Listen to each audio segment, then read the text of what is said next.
una agenda muy nutrida que quisiera de alguna manera transmitirla. Bueno, primero estamos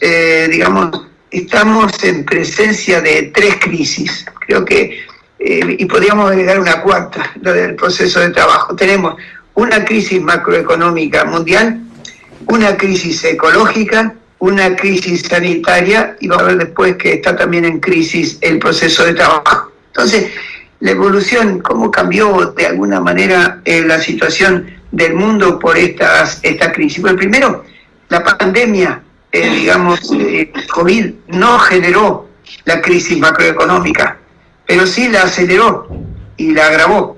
Y la economía mundial ya había entrado en un largo proceso de estancamiento económico, lo que se llama un estancamiento secular, y ya desde hace varias décadas las tasas de crecimiento de ganancia y las tasas de crecimiento de la productividad se habían interrumpido.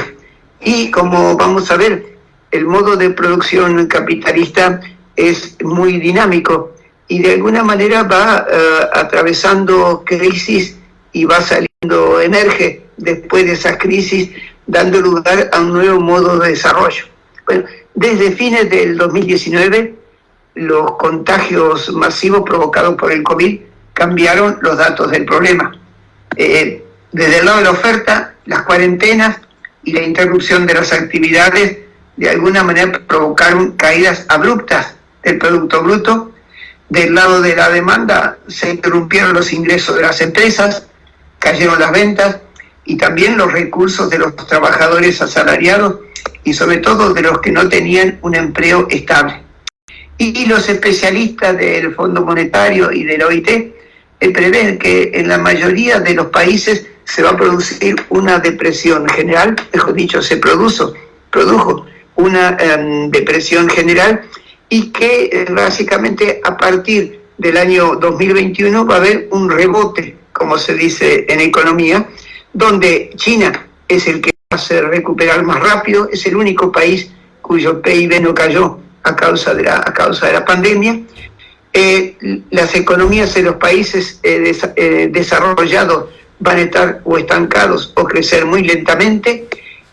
Va a crecer un poco más rápido por ese efecto rebote los países en vía de desarrollo, y estamos en presencia de un cambio muy importante en los Estados Unidos.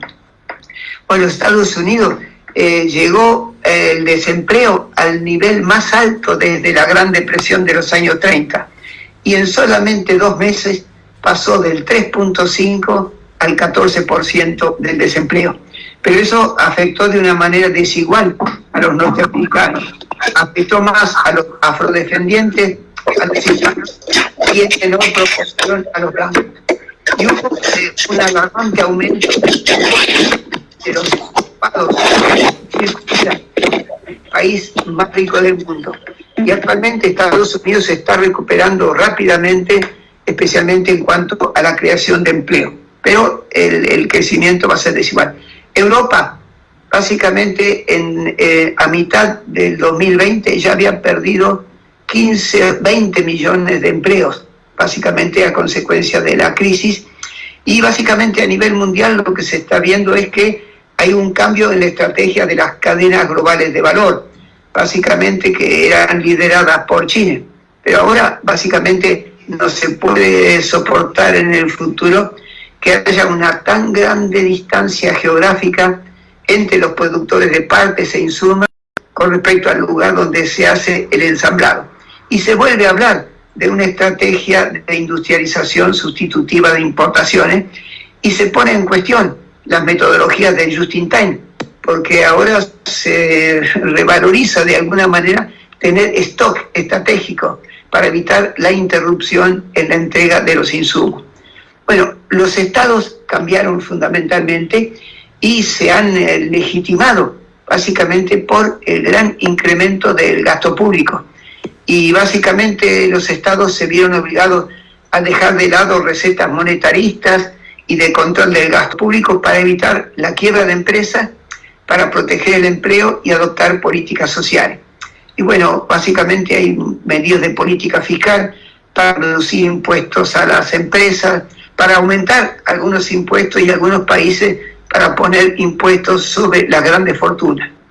Y bueno, el impacto, digamos, de este shock provocado por la pandemia, bueno, impacta sobre la cantidad de empleos, porque aumentó el desempleo y el subempleo y se redujeron las horas de trabajo, sobre la calidad de los empleos, porque hay una tendencia hacia la precarización, la caída de los salarios reales y el empeoramiento de la protección social, y también el grupo de los trabajadores más vulnerables, de alguna manera son los que más están sufriendo. Los trabajadores precarios, los jóvenes desocupados, mujeres, y sobre todo las mujeres que son jefas de hogar, y también los migrantes y los trabajadores informales. Entonces, la OIT, junto con otros organismos internacionales, dan recetas, pero no son fáciles de aplicar. Obviamente, estimular la economía y el empleo, apoyar las empresas, ampliar la protección social, proteger a los trabajadores en su lugar de trabajo y buscar soluciones mediante el diálogo social. Bueno, el problema es que esto también repercute en América Latina. Bueno, ya América Latina venía con un crecimiento muy leve. En la última década había crecido menos del 1% anual. Es la menor tasa de crecimiento desde la década de los años 50.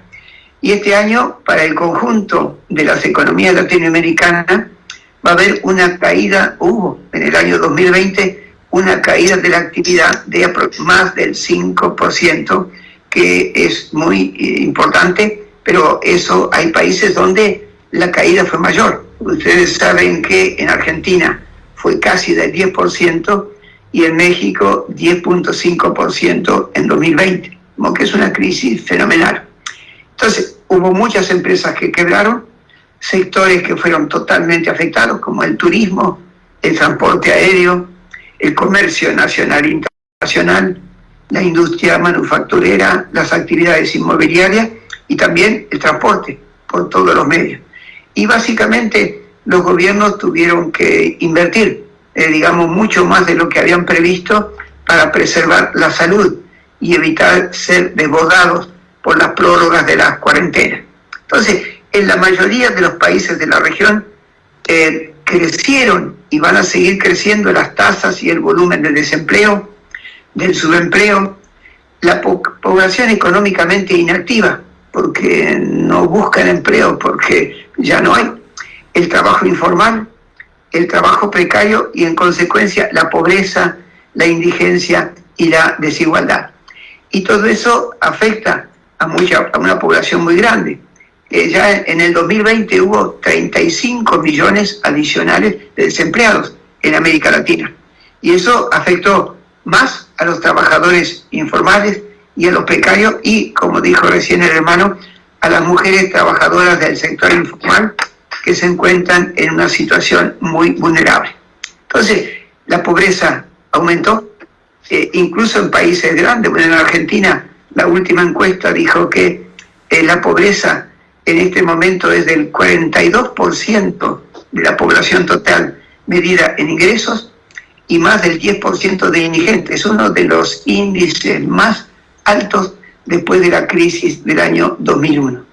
Y hubo interrupción de las clases a muchos niveles y aumentó la brecha de aprendizaje con estas cuarentenas tan prolongadas y básicamente hay una reducción entonces de la población económicamente activa y aumenta la población económicamente inactiva por los trabajadores desalentados y ha comenzado un rebote. Básicamente estamos pero siempre es un rebote que va rápido al comienzo, pero el año siguiente se crece muy poco. Y entonces es prever que los impactos de la segunda y la tercera olas de estos meses, que son imprevisibles, van a ser muy fuertes. Y esto está condicionado a la obtención de vacunas y a vacunar a una proporción importante de la población, compensando por la que están más en riesgo. Y eso va a obligar nuevamente a medidas de confinamiento. Bueno, primera crisis. La segunda crisis es ecológica.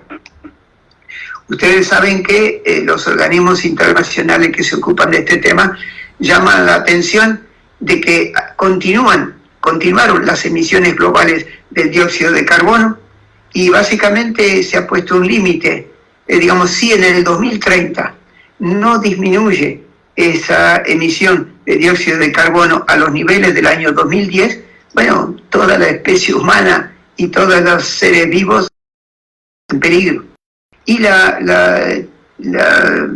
conferencia de Kioto y la última de París básicamente impusieron que había que bajar las temperaturas mundiales para que por lo menos 2 grados centígrados, digamos, en las próximas décadas. Pero sabemos que eso va a ser muy difícil de lograr, y la paradoja es que tanto China, primer país industrial, y Estados Unidos son los dos más grandes contaminadores, pero ninguno de los dos ratificó los protocolos de Kioto y de París, lo cual demuestra que estamos en una situación bastante complicada. Pero ahora, ¿por qué aparece esta crisis de alguna manera desde el punto de vista ecológico? Bueno, básicamente es una de las consecuencias del modo de producción capitalista en su versión neoliberal. Básicamente, ¿por qué? Y bueno, porque el aumento de la demanda de materias primas de China, los países del sudeste asiático y los países capitalistas industrializados cambiaron de alguna manera el diseño del comercio internacional y también la economía de los países en vías de desarrollo. Bueno, hay masivos procesos de deforestación para plantar soja. La minería y la que se explota en el cielo abierto utiliza agua potable y contamina las aguas. La contaminación del aire por las emisiones de los motores de los autos y de los aviones de alguna manera están complicando los problemas de salud, y en particular incrementa el cáncer. El agotamiento de los suelos porque se usa de una manera intensiva, con un uso inadecuado de agroquímicos, la contaminación de los ríos, y por varios de esos factores el recalentamiento del planeta que genera ya el deshielo de los polos, y también por otro lado sequías e inundaciones con grandes pérdidas económicas. La historia es que básicamente la historia demuestra que cuando las grandes pestes han sido el resultado de cuando se ha modificado el medio en el cual viven los animales, y estos, cuando tienen un menor espacio vital, se acercan a los seres humanos y les transmiten sus virus, que para ellos eran inmunes, pero para los seres humanos no. Y recuerdo solamente que, por ejemplo, la influenza, digamos, allá por la Primera Guerra Mundial, es una gripe originada en pollos y gallinas, y por eso se llama la gripe aviar. El tifus, otra de las pandemias, provocado por las picaduras y las heces de piojos y pulgas de varios animales. La peste bubónica, por las picaduras de las pulgas que viven en las ratas. El HIV o SIDA fue transmitido a través de los simios. La vaca loca fue el resultado de la fabricación industrial de ganado, confinado en los feedlots en los establecimientos ingleses. Y el COVID, como sabemos, fue transmitido por murciélagos, de alguna manera, que se transmitieron a través de otro animal, y en la actualidad estamos en presencia de la posibilidad de que surja otra, no solamente la mutación del COVID, sino la peste porcina, que ya se manifestó en China y también en Brasil el año pasado. Entonces, es importante controlar estos desequilibrios ecológicos para evitarnos tener otras pandemias. Bueno, con respecto a la crisis sanitaria, bueno, los datos son ya conocidos por ustedes.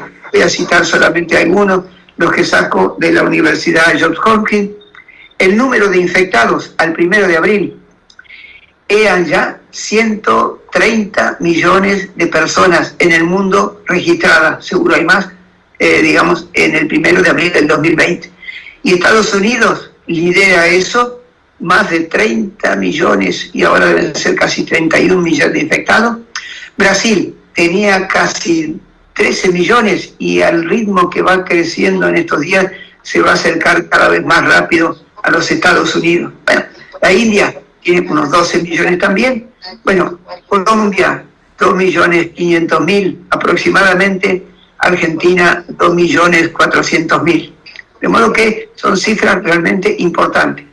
Y en cuanto a los decesos, de alguna manera, bueno, el total de muertos es ya casi de 3 millones de personas. Y fue en Estados Unidos donde más creció. La cantidad de decesos por la pandemia es mucho mayor que lo que perdió en las 2 guerras mundiales.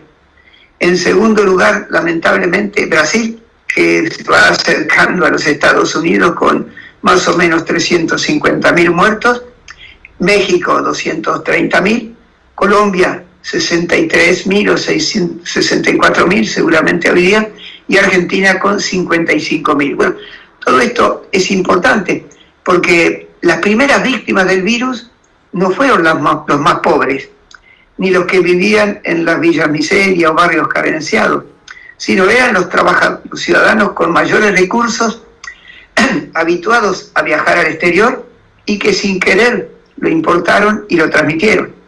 Y fue desde allí que hubo una gran progresión de víctimas dentro de los sectores más vulnerables de la población. Y el peligro de infectarse y de morir por la pandemia tiene también consecuencias económicas. Bueno, primero, sobre los trabajadores. Muchos trabajadores precarios, sobre todo los que no están registrados, que no benefician de los planes sociales.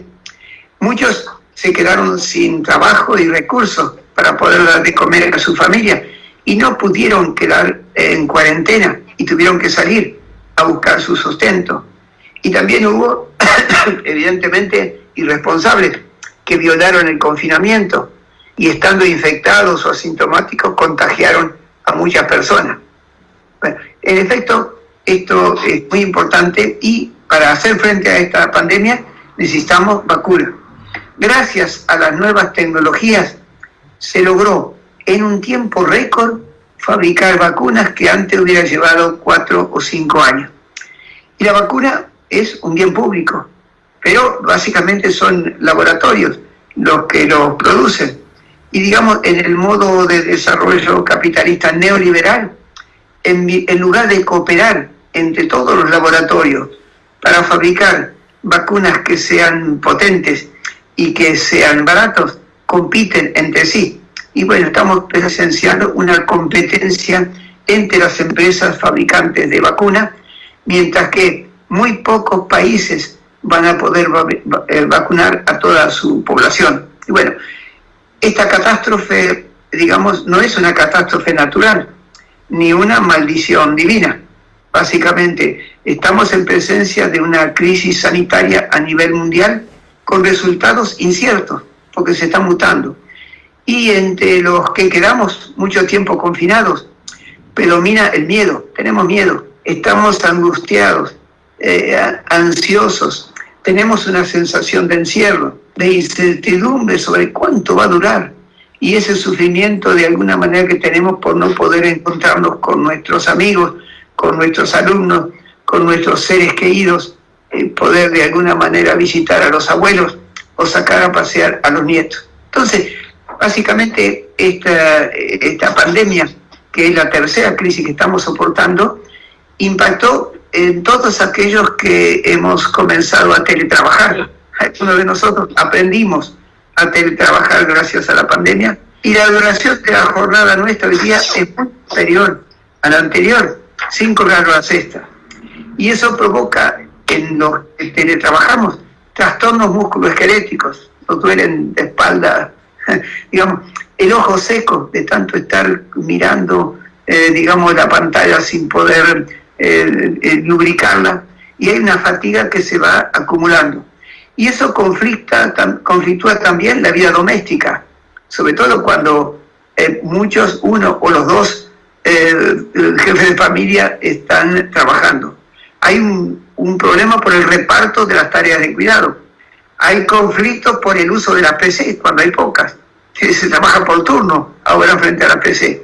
Y también por el lugar de trabajo, porque no todos, y menos aún las familias de clases populares o incluso de clase media, tienen una habitación reservada para teletrabajar. De modo que la pandemia genera estos problemas domésticos. Entonces, La cuarta crisis es la que impacta sobre el proceso de trabajo, que tiene una repercusión directa sobre el modo de producción. Entonces, digamos, los economistas acostumbramos a ver las grandes historias de la humanidad en función de los modos de producción que han prevalecido.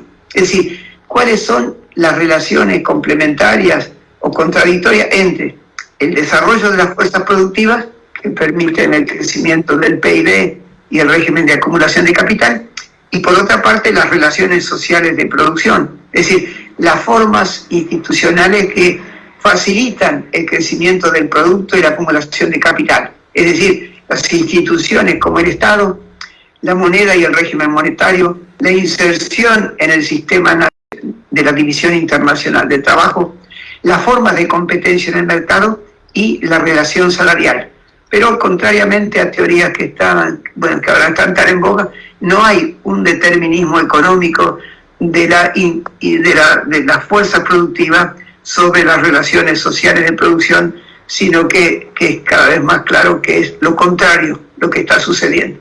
Y en la historia tuvimos estos modos de producción.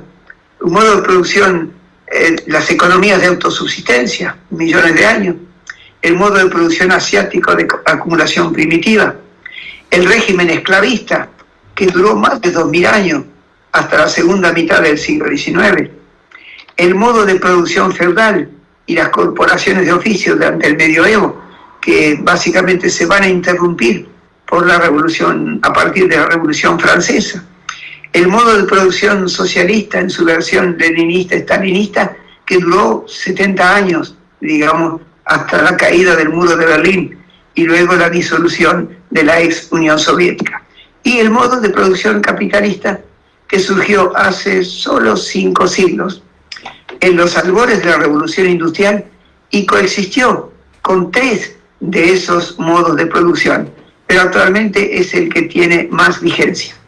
Y básicamente este modo de producción capitalista pasa por cosas que seguramente lo han estudiado en la facultad: la propiedad privada de los medios de producción, el uso de la fuerza de trabajo asalariada y en relación de dependencia, el mercado como una institución social, como espacio donde se hacen las transacciones, el poder público y el Estado, digamos, que responden de alguna manera a la correlación de las fuerzas sociales y que da lugar a las normas para consolidar y promover el sistema. El capitalismo necesita instituciones para permanecer y desarrollarse. Y sobre todo, la lógica de este modo de producción y de acumulación básicamente es una lógica individualista que impulsa a los agentes para buscar sus propios objetivos, que estimula la competencia entre empresas para lograr un excedente, buscando que no caigan las tasas de ganancia, porque eso daría como resultado el éxito, pero para otras el fracaso de otras empresas. Entonces, debido al incremento de la composición orgánica del capital y a la sustitución de trabajo por capital, las tasas de ganancia tienden a disminuir, básicamente generándose crisis que para resolverse requieren que el capitalismo cambie su modo de desarrollo. Y como esta tendencia es prácticamente irreversible, si cae básicamente la tasa de ganancia crece a un ritmo cada vez más lento, es importante para las empresas, de alguna manera, tratar de reducir los costos, tanto los costos directos como los costos indirectos, y trata para eso de aumentar la productividad, mejorar la calidad, innovar en cuanto a los procesos y productos, tratar de reducir los costos fijos en capital, en edificios, en medios de producción y de transporte, como lo vamos a ver, reducir los gastos de funcionamiento y sobre todo los costos variables, es decir, los salarios, tanto el salario directo como los indirectos, es decir, las contribuciones a la seguridad social. Y es sobre estos costos variables que las empresas han comenzado a hacer cada vez más atención. Entonces, estos procesos de trabajo, digamos, bueno, yo he dedicado buena parte de mi vida a estudiar y por eso no voy a repetirlo acá, estos cambios desde la división técnica del trabajo, la división social del trabajo, la mecanización y las cadenas de montaje, la instauración de la ciencia administrativa a partir de los estudios de Fayol. Básicamente explicó, cuando se aplicaron de manera sostenida durante 30 años en Estados Unidos y en los países capitalistas industrializados desde 1945, y dio lugar a una época que en la historia difícilmente se vuelva a replicar. Es lo que llamamos el modo de desarrollo keynesiano fordista, donde un Estado dueño de la mayor parte de las empresas públicas, se planificaba la economía, crecía el empleo, crecían los salarios reales, se instauró los sistemas de seguridad social y los sistemas de salud colectiva y también de educación, y de alguna manera se instaura la legislación del trabajo, básicamente dando prioridad a la negociación colectiva. Es a eso que le llamamos el desarrollo, modo de desarrollo keynesiano fordista. El problema es que estos procesos de trabajo, basados en la división del trabajo, comenzaron a tener un rechazo muy fuerte por parte de los trabajadores, y también el rechazo a la cadena de montaje, y todo eso contribuyó para bajar las tasas de crecimiento de la productividad, y emerge una crisis a comienzos de los años 70.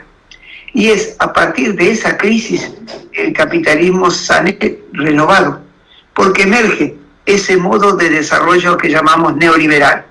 Lo esencial, y estamos en presencia de este monstruo, las privatizaciones de las empresas públicas y del sistema de seguridad social, la desregulación de los mercados, la apertura al comercio internacional, la atracción del capital extranjero y el recurso al endeudamiento, el estancamiento económico, el desempleo y la inflación, que estas tres variables, el crecimiento económico, el empleo y la inflación, cambiaron, yo creo que para siempre, a partir de esta crisis de mediados de los 70, y donde surge este nuevo modo de desarrollo, dando lugar a la globalización, a la financiarización y sobre todo utilizando la aceleración del proceso de innovaciones científicas y tecnológicas, dando origen a nuevos procesos de trabajo para reducir los costos, aumentar la productividad y mejorar la calidad.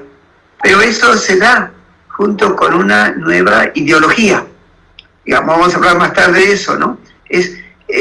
Hay una nueva relación entre el individuo y el colectivo. Predomina el individualismo. Se resquebraja la solidaridad. Cada uno es responsable de su éxito o su fracaso. Competir es bueno, buscando el prestigio, la riqueza y el poder.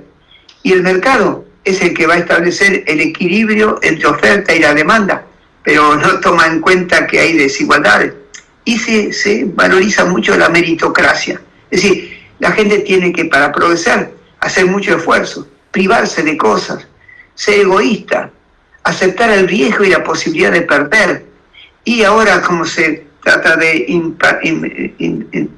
estimular el emprendedorismo, buscando el éxito individual, que las personas pueden decir yo, sociedad anónima. Y aparecen nuevos procesos de trabajo que yo solamente voy a mencionar. Bueno, el teletrabajo, básicamente, que permite ahorrar el capital fijo en edificios e instalaciones, individualiza a los trabajadores y por consiguiente reduce el margen de acción de los sindicatos. Y ya el trabajo se hace fuera del ámbito físico del colectivo de trabajo. Realmente hay una división física del trabajo, es una innovación. Las economías de plataforma, básicamente, que introducen una forma de gestión en base a algoritmos, algo despersonalizado. Se intermedian en el ciber los consumidores y los productores. Y para ahorrar costos fijos se sirven de los repartidores o los conductores de vehículos para transportar los productos a las personas, pero esos ya no están cubiertos por el capital de la empresa. Y básicamente el COVID estimuló la búsqueda de estos mecanismos que provocan la despersonalización, y digamos los algoritmos conectan la oferta y la demanda, y esos dos procesos cambian la división del trabajo. Y entonces hay un proceso de trabajo nuevo que está surgiendo de esta crisis. Y a eso tendríamos que agregarle la inteligencia artificial, que los países, digamos, que están avanzando más en la tecnología ya lo están elaborando. Entonces, el problema es que en este modo de desarrollo neoliberal, digamos, hay los empresarios,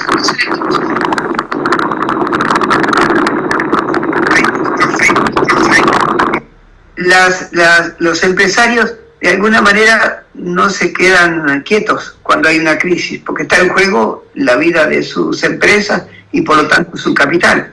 Y entonces, básicamente se produjeron cambios en la lógica de producción y de acumulación, y muchas innovaciones que yo les voy a mencionar ahora, que vistas de a una no asustan, pero en conjunto da la idea de que está configurando y fortaleciendo este nuevo modo de desarrollo.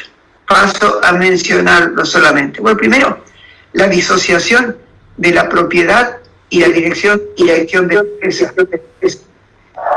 En esta etapa, los empresarios se retiran cada vez más de la gestión directa de los negocios y pasan a la condición de accionistas y recurren a las gerencias, a las CEO, como se dice. Y estos managers sufren las presiones de la jerarquía para que poder seguir aumentando las tasas de ganancia. Cambia la organización de las empresas. Se busca una reducción de la talla. Digamos, ya no va a haber muchas más grandes empresas. Se van a tratar de reducir para facilitar la gestión y reducir los costos fijos. Y para eso se procede a la exteriorización física de una parte de la producción. No voy a insistir sobre eso porque todos ustedes estudian lo que es la subcontratación, lo que es la tercerización.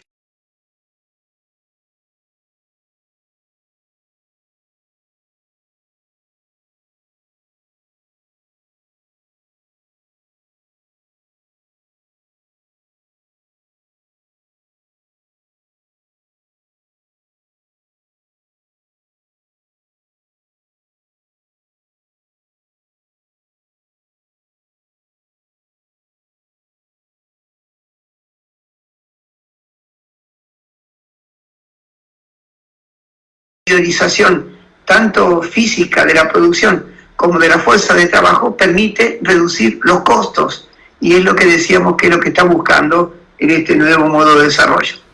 También está la nueva ideología managerial y se aplican las técnicas que se enseñan en muchas unidades de negocio. Por una parte, la dirección por objetivos, es decir, que ya no se piensa que el trabajador tiene, una vez que cumple sus 8 horas de trabajo, se puede ir, no, tiene que cumplir los objetivos. Es una forma sofisticada de intensificar el trabajo. También, cuando de alguna manera se introducen masivamente las nuevas tecnologías, es la era de la movilidad en las empresas, básicamente los empresarios adquieren un margen muy grande de autonomía, y más autonomía con respecto a los accionistas. Como que también se está siguiendo el modelo japonés y se instaura la lean production, producción ajustada. Es decir, que tratar de dar la continuidad en el empleo. Y también que el trabajo en grupos, asegurar el control de la calidad, buscar la reducción del costo de todos los insumos, motivar a los trabajadores con el sistema de salarios donde una parte del salario es variable y se fija según los resultados de la empresa. Todo esto intensifica el trabajo y en contrapartida provoca sufrimiento. Hay cambios también en la organización de la producción industrial.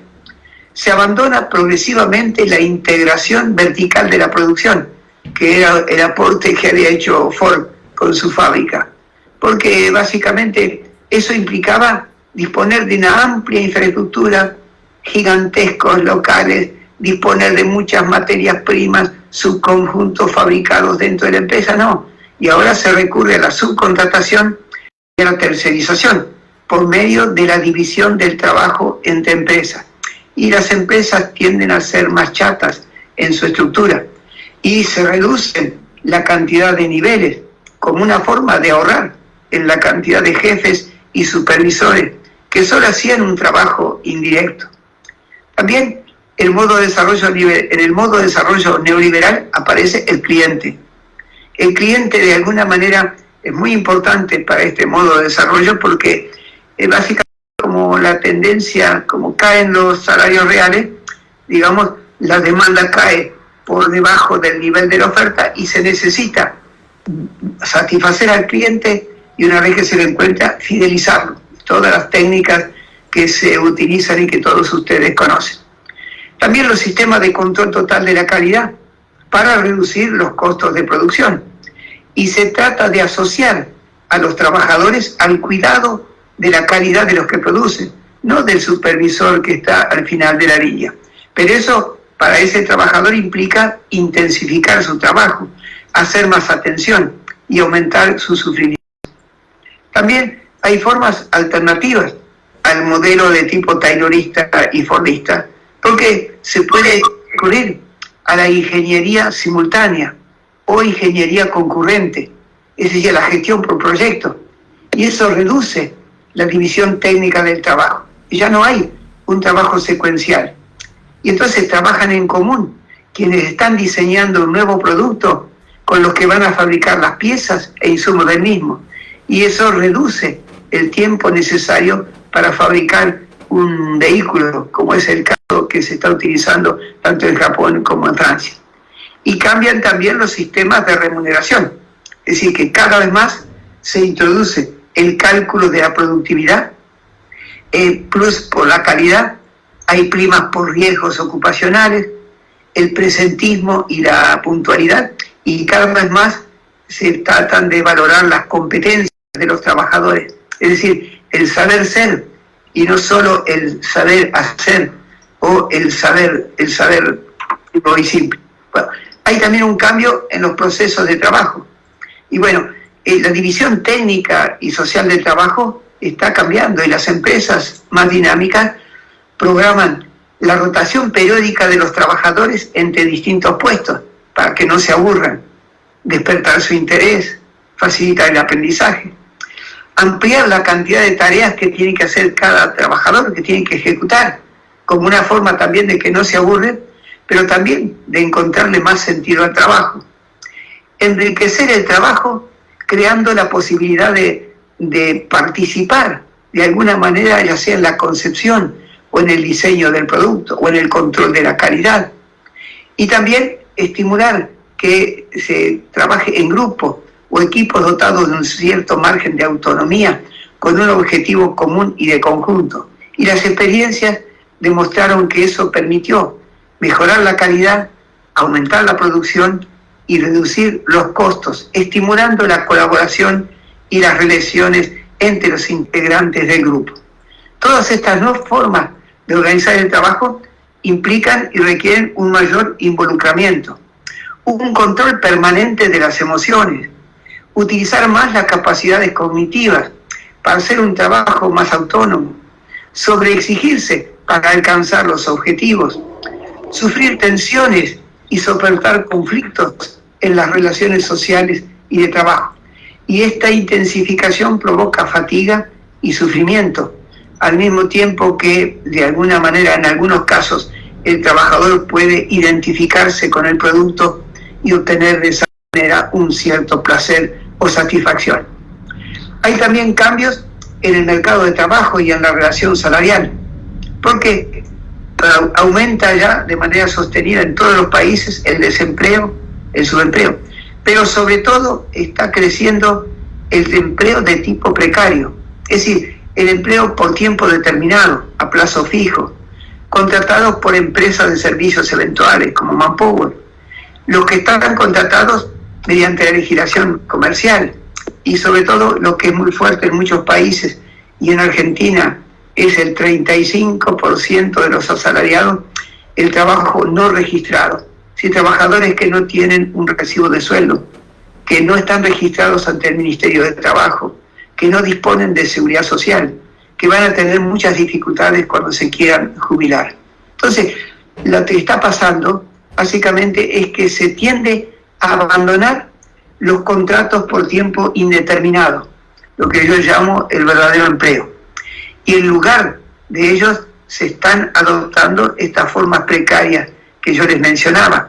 Esto hace que se exterioriza, como decía hace un rato, la responsabilidad patronal fuera de la empresa, y al mismo tiempo, si no son asalariados, se reduce las posibilidades y el poder de acción de los sindicatos. Entonces también ocurre que estas formas nuevas de gestión de la fuerza de trabajo introducen técnicas de individualización y de personalización, de alguna manera que al promover el individualismo reduce la posibilidad de contar con un apoyo solidario. Últimamente, acabo de leer unos documentos estos días, las técnicas manageriales están evolucionando de una manera impresionante.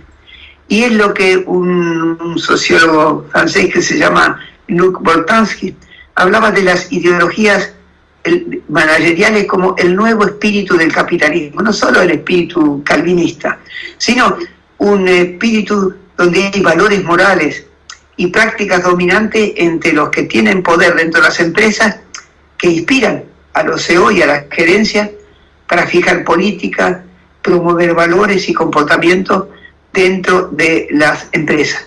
Y esto que busca aumentar la productividad, reducir los costos, ser más competitivos, satisfacer a los clientes para fidelizarlos, para evitar las caídas de las tasas de ganancia. Y para ello se tiene que necesariamente movilizar e involucrar a los trabajadores. Y eso es lo que buscan estas nuevas técnicas manageriales. Y una de las consultoras más grandes del mundo, Deloitte, en un artículo, un manual para sus ejecutivos que acaba de editar, decían que seguían seguir estas estrategias, y yo las cito porque vale la pena. ¿Qué es lo que le dicen que tienen que hacer los managers? Fomentar el sentido de pertenencia de las personas a la empresa para que sean respetados y tratados de manera justa. Apoyar el bienestar de sus empleados para mejorar su desempeño y los resultados. Y maximizar su contribución en el trabajo. Crear una cultura de la empresa para que al comprometerse con la empresa se incrementa el valor de esto y ellos obtienen una mayor seguridad en su trabajo si persisten las certidumbres sobre el trabajo futuro de la fuerza del trabajo y del ejecutivo. Y cada vez más las organizaciones tienen que preocuparse por la felicidad de sus empleados. Está demostrado, dice Deloitte, que los trabajadores felices, esto es importante, dedican el doble de tiempo a sus tareas profesionales y permanecen más tiempo en sus lugares de trabajo, aumentando su vinculación con la empresa. De tal manera que van a acudir a sus puestos de trabajo con toda la pasión, la energía y la creatividad que les permite realizar el trabajo de la mejor manera posible. Y como consecuencia de todo eso, va a crecer nuestro negocio y será más rentable. Bueno, entonces, cuando yo hablaba del nuevo espíritu del capitalismo, Deloitte me permitió de alguna manera dar un ejemplo.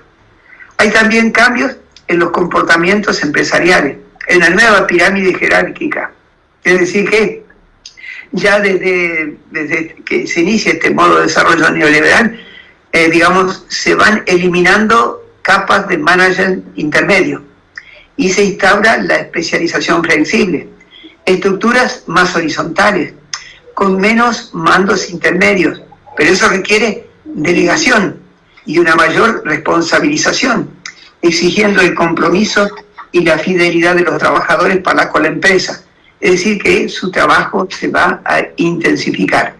Al mismo tiempo, a mí me llama la atención la poca importancia que se le ha dado a la fuerza de trabajo, en cuanto a la estabilidad en el empleo en todas estas nuevas formas de gestión de la fuerza de trabajo. Entonces, básicamente, estas técnicas ponen el acento en la flexibilidad. Entonces, en lugar de, la gestión de la fuerza de trabajo ya pierde autonomía, porque tiene que insertarse en lo que se llama la gestión estratégica de la empresa.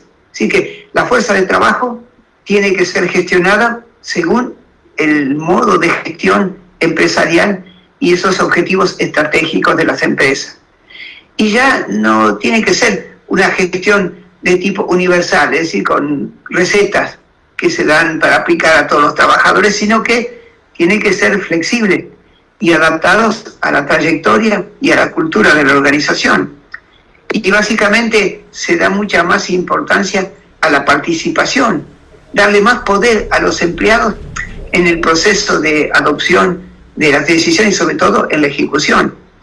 Y digamos, tratar de que ya la gestión de la fuerza de trabajo no sea burocrática, rígida, sino que tiene que ser cada vez más individualizada, cada vez más personalizada y cada vez más flexible de alguna manera.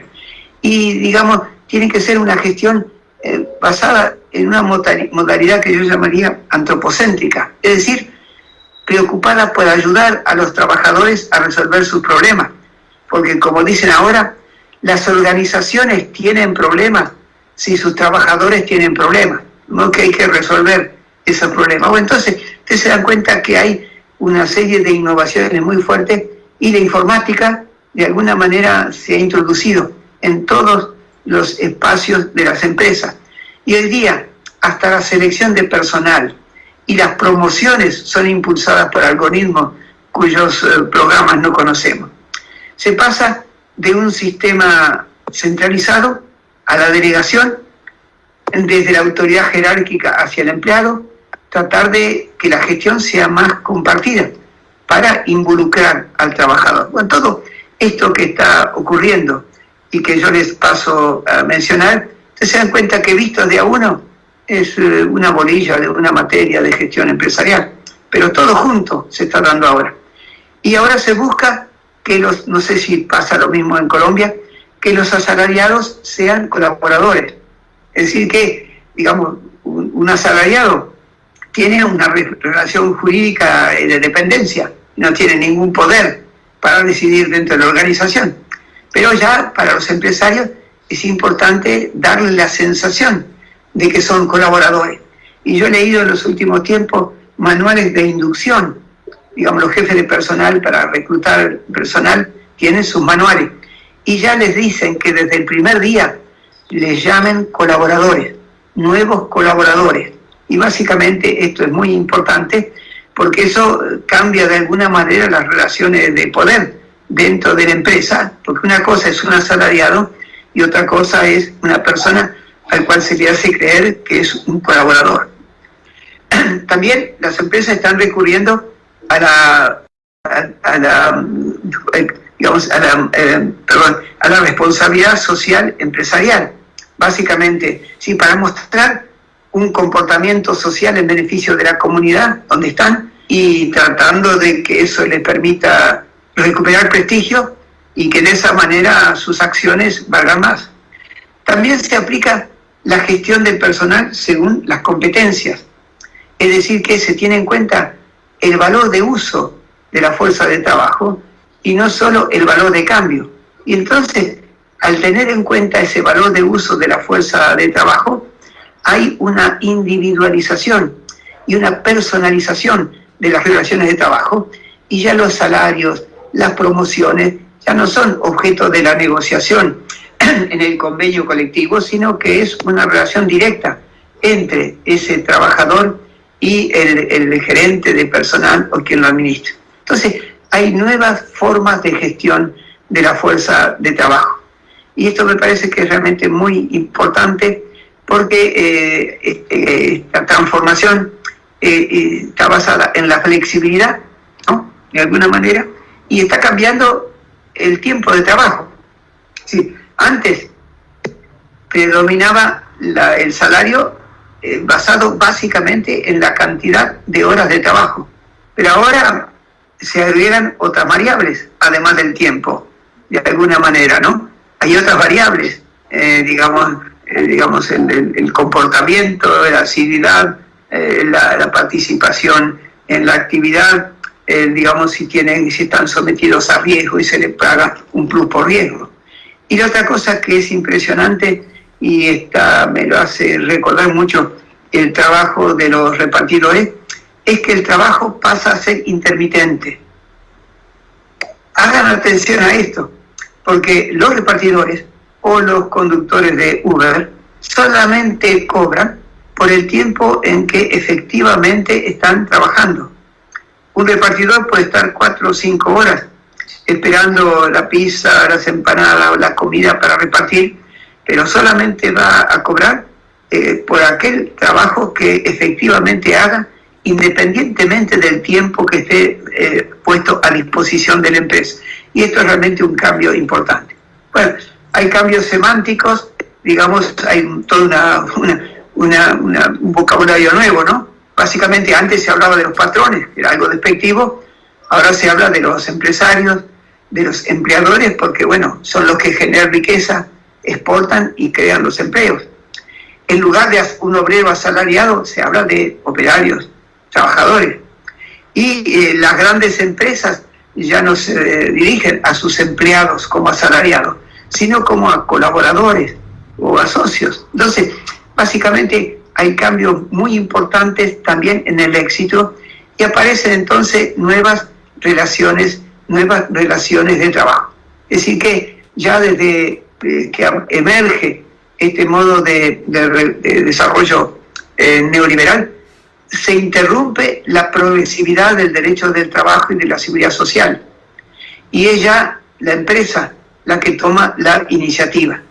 Y hasta en los textos de gestión de personal se recurre que en principio se hablaba de Dunlop, que era el creador un poco de la teoría de las relaciones industriales, y básicamente hablaba de las relaciones industriales como el resultado de una negociación entre capital y el trabajo, y de común acuerdo establecían pautas, el salario, la jornada, lo que fuera. Bueno, básicamente ahora eso ocurre cada vez menos, y son los empresarios los que toman la iniciativa, y porque básicamente con el desempleo y la amenaza del desempleo, los sindicatos han perdido poder, y básicamente son los empresarios los que han tomado la iniciativa.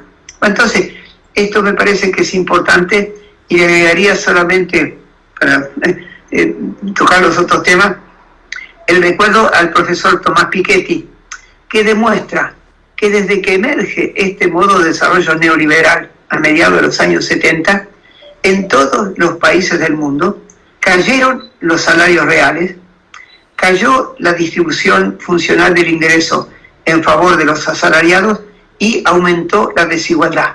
Básicamente, los estudios estadísticos de Tomás Piketty, que no es un teórico, sino un estadístico, demuestra todo esto que yo les acabo de decir. Entonces, hay cambios muy importantes que están ocurriendo. Y ahora quisiera pasar al último tema, que es que esto que está ocurriendo no solamente impacta sobre la economía, sino que también impacta sobre la salud, la vida y la salud de los trabajadores. Y bueno, antiguamente, hace 2 o 3 décadas, nuestras investigaciones se centraban básicamente en los riesgos del medio ambiente de trabajo, que provocaban daños a la salud, dolores, lesiones, accidentes y enfermedades profesionales.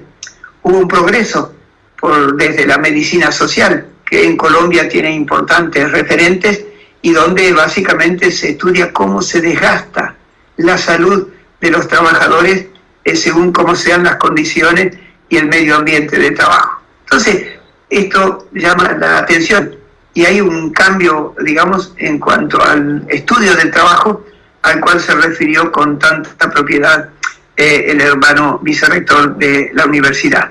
Bueno, primero fue cambiando la naturaleza de los riesgos. Bueno, primero se hablaba del esfuerzo que hace el trabajador en su puesto de trabajo. Tiene que hacer gestos, adoptar posturas, hacer un esfuerzo para ejecutar. Y bueno, y eso provoca una fatiga. Pero bueno, ya desde mediados de los 70, la atención sobre el trabajo se ha puesto sobre todo en los riesgos del medio ambiente de trabajo.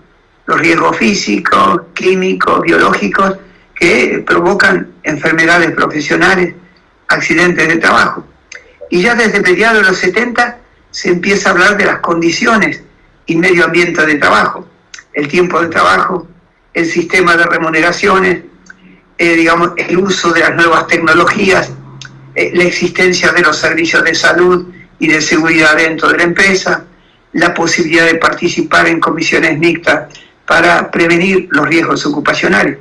Y desde las últimas décadas del siglo XX y desde las primeras de este XXI, digamos, hemos avanzado mucho y estamos ahora analizando riesgos que impactan sobre no solo la dimensión física y biológica del trabajador, sino también sobre los mecanismos psíquicos y mentales que provocan tensiones o estrés que luego pueden somatizarse.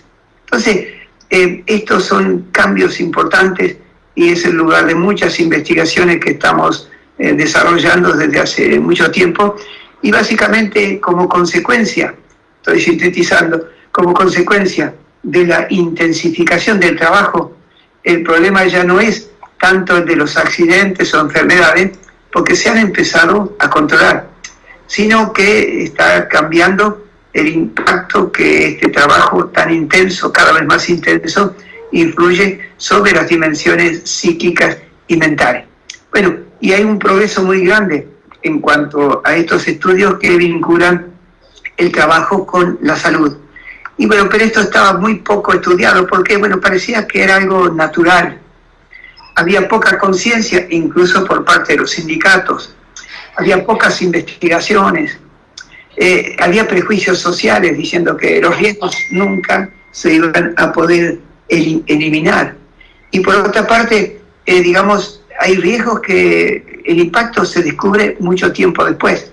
Entonces, esto dio lugar a muchos estudios e investigaciones que desembocan en lo que nosotros llamamos los riesgos psicosociales en el trabajo. Y hubo antecedentes, que yo voy a mencionar solamente, de Elton Mayo, digamos, con sus estudios en agua eléctrico, Anselier, que es el que descubre y que pone el nombre a la palabra estrés, Karasek, viendo la contradicción entre las demandas psicológicas del trabajo y por otra parte la autonomía que se tiene para ejecutarlo. Otros autores que empezaron a ver la contradicción entre la intensificación del trabajo y por otra parte la recompensa monetaria y la recompensa, digamos, el reconocimiento moral o simbólico por el trabajo. Y esto desemboca en una teoría, de alguna manera, sobre los riesgos psicosociales, y yo de alguna manera voy a mencionar solamente los grandes ejes, que es lo que provocan el sufrimiento. Así que el problema ahora no es solamente el dolor, sino el sufrimiento que sufre. Bueno, básicamente porque hay la cantidad y la duración y la intensidad del trabajo. Bueno, eso provoca una fatiga y no siempre podemos administrarla. El trabajo a veces nos impide hacer una tarea de tipo más bien autónomo. La división del trabajo que de alguna manera reduce la autonomía del trabajador y lo reduce a ser un simple ejecutor.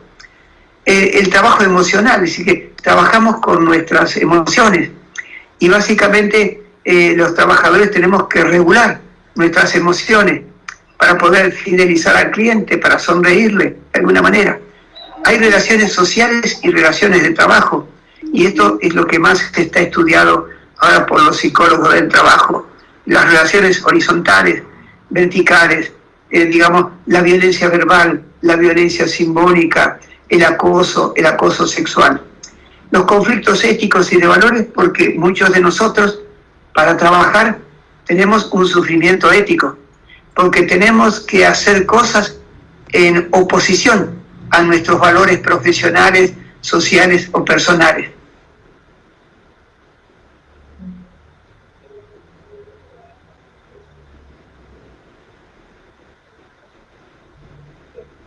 Profesor Nefa.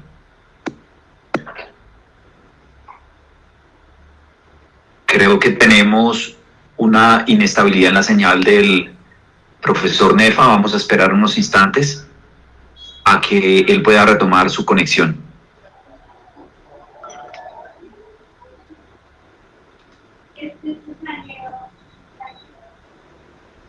¿Puedo seguir ahora? Sí, ya te escuchamos de nuevo, Julio César. Lamento mucho. Bueno, entonces, estaba hablando de estas 6 variables. La intensidad del trabajo, el problema de la falta de autonomía, las relaciones sociales y de trabajo, los conflictos éticos que tenemos que soportar en nuestro trabajo y sobre todo la seguridad y la estabilidad en el empleo. Bueno, hablamos toda la primera parte de esta charla de cómo está cambiando y se está pasando de un contrato de duración por tiempo indeterminado a un trabajo cada vez más precario.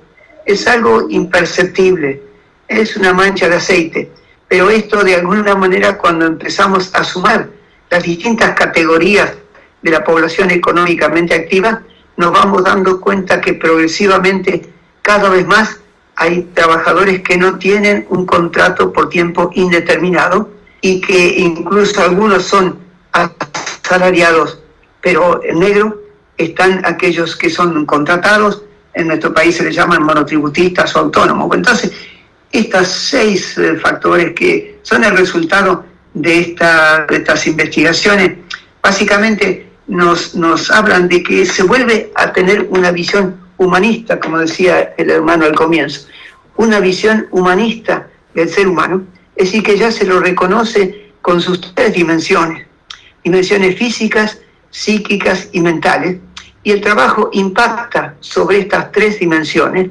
y la variable que determina de alguna manera el impacto es el proceso de trabajo. Y lo más extraordinario que yo descubrí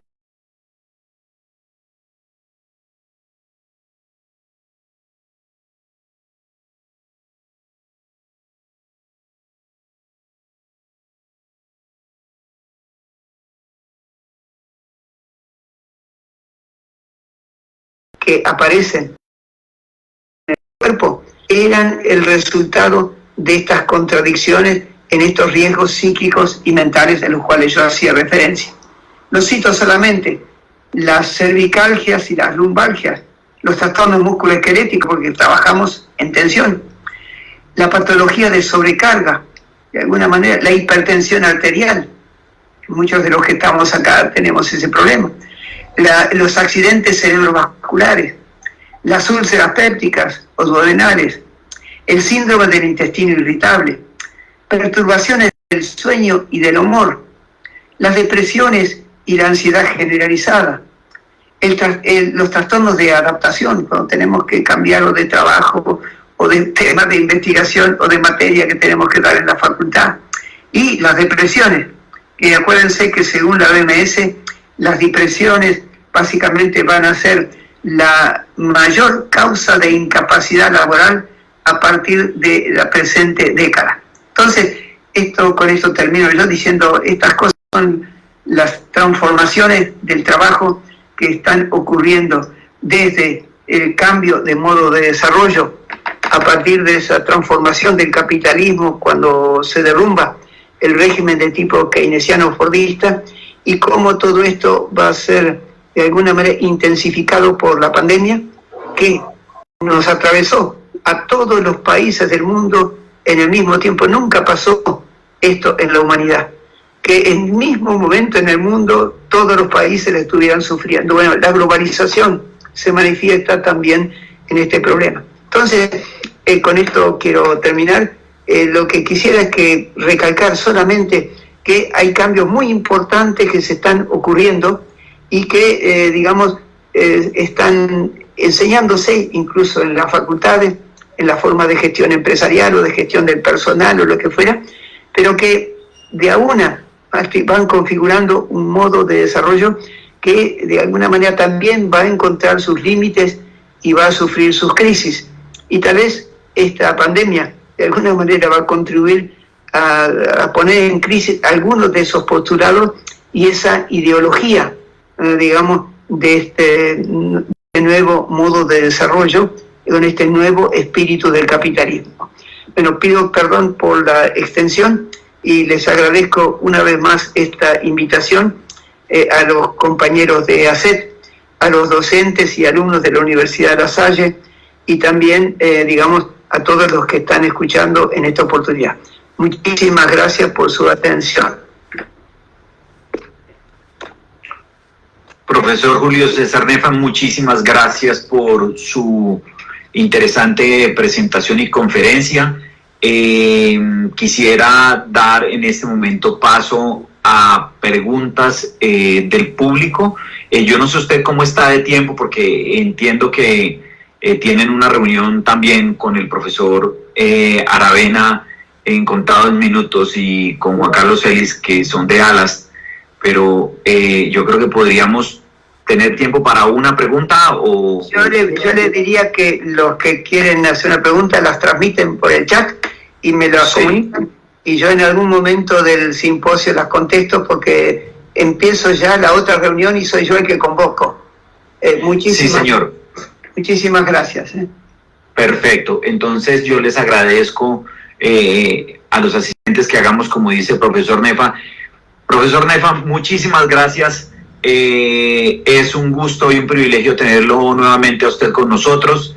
El profesor Nefa también presentó una ponencia que tiene mañana en una de las mesas, de manera que allí lo veremos de nuevo. Y un abrazo desde la distancia, desde aquí, desde Bogotá, Colombia. Muchísimas gracias. Bueno, profesor Nefa, muchísimas gracias. Bueno, en este momento son las 3 de la tarde y 28 minutos. Vamos a dar paso a un receso que está previsto en la agenda y nos volvemos a conectar de las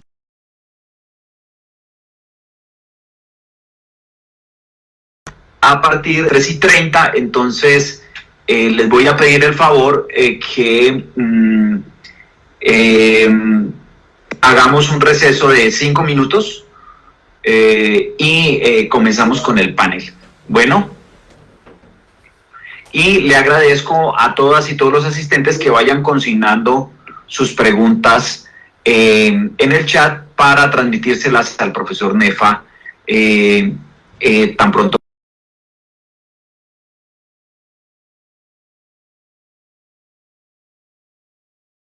Con el panel Pandemia y el mundo del trabajo.